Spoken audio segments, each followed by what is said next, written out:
দীর্ঘদিন যখন হয়ে যায়, তার গর্ভের সন্তান যখন প্রসব করে, সন্তান জন্ম হয়, সন্তানটা হচ্ছে ফুটফুটে কন্যা সন্তান। তার ফুলের মতো চেহারা, তার নূরের জ্যোতির চেহারা, চেহারা টুকরা দেখে আম্মা জান আর থাকতে পারে না। আম্মা জানের কলিজা ফেটে যায়। হায়রে আমার এই ছোট্ট কলিজার টুকরা সন্তান, এত সুন্দর ফুলের মতো সন্তানটাকে আমি কেমন ভাবে শেষ করব? আম্মা জান বড় পেরেশানিতে আছে, আম্মা জান বড় দুঃখের মাঝে আছে, আম্মা জান চিন্তায় চিন্তা করে যায়। আম্মা জান খালি পেরেশানিতে আছে। একের পর এক দিন চলে যায়।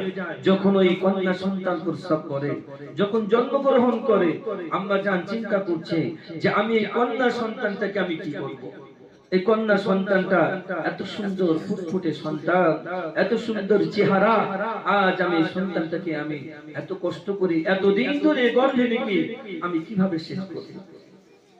আম্মা জান একের পর একদিন চলে যায় আর চিন্তা করে যে না জানি কবে এর আব্বা জান চলে আসে হঠাৎ করে। আব্বা জান চলে আসলে তো সন্তানটা তো শেষ করে দেবে। আম্মা জান একের পর একদিন গুনতে থাকি আর ওই কন্যা সন্তানটাকে মানুষ করতে থাকি, মহব্বতের সাথে মানুষ করতে থাকি। 1 বছর নয়, 2 বছর নয়, ওই সন্তানটা বেশ বড় হয়ে গেছে। 5-6 বছরের মতো বড় বয়স হয়ে গেছে। ওই কলেজার টুকরা সন্তানটা যখন কথা বলতে শিখে গেছে, যখন কথা বলতে শিখে গেছে, তখন ওই কন্যা সন্তান তখন আম্মা জানের কাছে প্রশ্ন করে, ওগো আমার আম্মা জান, আম্মা জান, আমার আব্বা জান কোথায় বলো মা?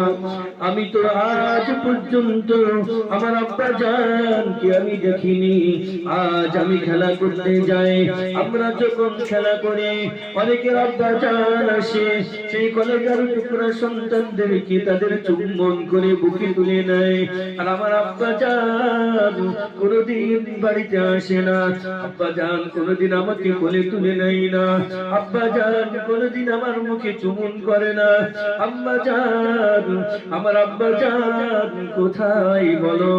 আম্মা জান, আমার আব্বা জান কোথায়? প্রতিদিন এই কথা বলতে থাকে।